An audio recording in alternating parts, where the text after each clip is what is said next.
Hello, আসসালামু আলাইকুম। আশা করছি সবাই ভালো আছেন এবং নিয়মিত প্র্যাকটিস করছেন। তো গত কয়েকটা পর্বে কিন্তু আমরা দেখেছিলাম যে ডোমেইন হোস্টিং সম্বন্ধে জেনেছিলাম এবং গত পর্বে আমি একটা ডোমেইনটা কিনেছিলাম, যেটা দেখতে পাচ্ছেন।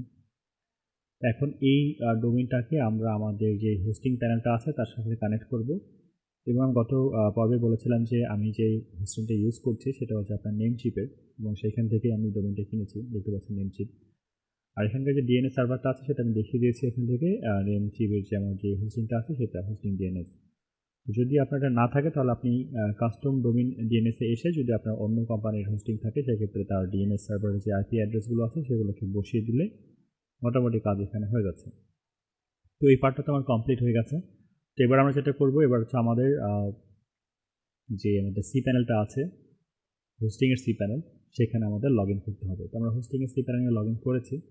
তো এখান থেকে এসে আমাদের দুইটা জিনিস করতে হয়। প্রথমটা হচ্ছে যে আমাদের যেহেতু অলরেডি হোস্টিং আছে বা সেখানে কিছু ডোমেইন অ্যাড করা আছে, তো আমরা সেখানে কিছু অ্যাডঅনস ডোমেইন হিসাবে আমাদের যে ডোমেইনটা আছে সেটাকে অ্যাড করে দেবো। তো আমরা দেখতে পাচ্ছি এখানে অ্যাডঅনস ডোমেইন যে অপশানটা আছে, যে অ্যাডভান্স ডোমেইন ডোমেইন সেকশন থেকে অ্যাডভান্স ডোমেইন, এখান থেকে আমরা একটা রাইট বাটন ট্যাপ করে চলে যাচ্ছি এবং এখানে সে পেস্ট করে দিচ্ছে এবং একটা কোনো স্পেস যেন না পড়ে এটা আপনাকে খেয়াল রাখতে হবে যে সামনে পেছনে কোথাও যেন কোনো স্পেস না থাকে। জাস্ট রুট যে ডোমেইন নাম সেটাই এবং গ্রে কালার যে এরিয়াটা আছে এখানে একটা ক্লিক করছি। তো অটোমেটিক্যালি আমার কিন্তু সাবডোমেইন এবং যেখানটা আমার রুট ডোমেইন সেটা কিন্তু ক্রিয়েট হয়ে যাবে যদি আমি ডোমেইন নামটা এখানে লিখে দিই। That's it. আর আপনারা যদি এফটিপি সার্ভারের মাধ্যমে আপলোড করতে চান তাহলে এই যে এখানে ক্রিয়েট করতে হবে, কিন্তু আমি অলরেডি এফটিপি সার্ভারে আপলোড করছি না আর কি, বা আপলোড করা প্রেফার করি না। যার জন্য আমি এটাকে ব্ল্যাঙ্ক রেখে দিচ্ছি আর এখান থেকে জাস্ট অ্যাড ডোমেইন অপশনটাতে আমি ক্লিক করব। অ্যাড ডোমেইন অপশনে ক্লিক করার মধ্যে কিছুক্ষণ সময় নেবে, এরপর এটা আমার ডোমেইন লিস্ট যতগুলি আছে সবগুলোর সাথে এটাকে অ্যাড হয়ে যাবে আদার্স ডোমেইনের সাথে। আচ্ছা, এটা হচ্ছে এদের পজিটিভ এসএসএল আর আমার ডোমেইনটা নেয় হচ্ছে এখনো 24 আওয়ার্স হয় নাই, যার কারণে এটাকে এখনো অ্যাক্টিভ হয়নি। তো 24 আওয়ার্স সময় লাগবে না, তার আগেই এটা আপনার পজিটিভ এসএসএল অ্যাক্টিভ হয়ে যাবে, এটা কোনো সমস্যা না। তো আমরা দেখলাম যে কীভাবে আমাদের ডোমেইনটাকে হোস্টিংয়ের সাথে কানেক্ট করতে হয়। তো কানেক্ট হয়ে গেছে, এখন আমাদের কাজটা হচ্ছে যে ওয়ার্ডপ্রেস এখানে ইনস্টল করা। আমরা কি আমাদের ডোমেইনটাকে এখন লাইভ দেখতে পারবো কি না যদি আপনাদের কোশ্চেন আসে, তো মনে হচ্ছে আমাদের সাইটটা এখন পর্যন্ত আমরা লাইভ দেখতে পারবো না, কারণ আমরা কোনো কিছু ইনস্টল করি নাই। চলুন আমরা এখানে ওয়ার্ডপ্রেসটাকে ইনস্টল করে ফেলি। ওয়ার্ডপ্রেস ইনস্টল করার জন্য আমরা আমাদের যেই হোস্টিং প্যানেলটা আছে সেখানে আবার ফেরত চলে আসবো। এখানে এসে আমরা যেটা করব, এখানে এসে আমরা এই যে সফটওয়্যার প্লাস যেই সফটওয়্যার থাকে আর কি, সফটওয়্যারের মধ্যে অনেক সময় লিখে থাকে সফটওয়্যার প্লাস, বা আপনি এখানে দেখবেন যে ওয়ার্ডপ্রেসের কোথাও লোগো লেখা আছে। তো এই যে ওয়ার্ডপ্রেসের এখন দেখতে পাচ্ছি সফটওয়্যার প্লাস, এখান থেকে এটাকে আমরা যাব, এর মধ্যে যে আমরা আমাদের যেই কাঙ্ক্ষিত ডোমেইনটা আছে সেখানে আমরা সাকসেসফুলি আমাদের ওয়ার্ডপ্রেসটাকে ইনস্টল ক্লিক করার পরে আমাদের যে ডোমেইনটা আছে সেই ডোমেইনটা আমরা লিস্ট থেকে এখানে দেখিয়ে দেবো যে কোন ডোমেইনটা আমাদের এখানে আছে। তো অলরেডি কিন্তু আমাদের যে ডোমেইনটা আছে সেই ডোমেইনটা কিন্তু এখানে পেয়ে গেছে নামটা, এবং এখান থেকে আমরা HTTPS দিব, কারণ আমরা HTTPS দেওয়ার কারণটা হচ্ছে যে আমরা এখান থেকে পজিটিভ SSL যেটা আছে সেটা অ্যাক্টিভ করেছি। যদিও এখনও এটাকে সাকসেসফুলি ইনস্টল হয়নি, তো ইনস্টল হয়ে যাবে কিছু সময়ের মধ্যে।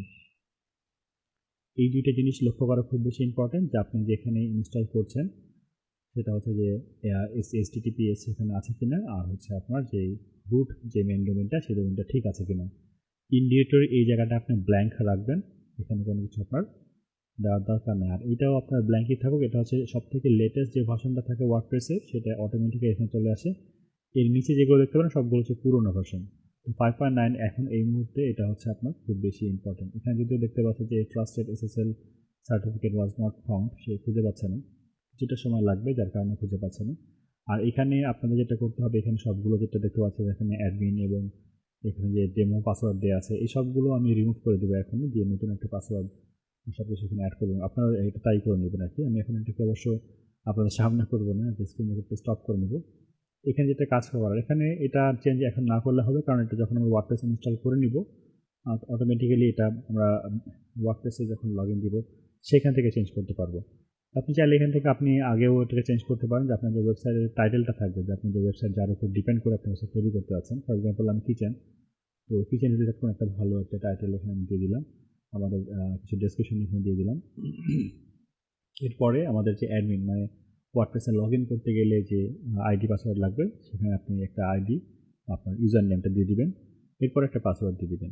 এরপর হচ্ছে আপনাকে সেটা রিকভার যদি করতে হয়, যে আপনি কোথাও ভুলে গেছেন, মনে করতে পারছেন না, তাহলে একটা জিমেল অ্যাড্রেস যেটা আপনার মনে থাকবে লগ ইন করতে পারবেন, সেই জিমেল অ্যাড্রেসটা আপনি এখানে বসিয়ে দিবেন। That's it.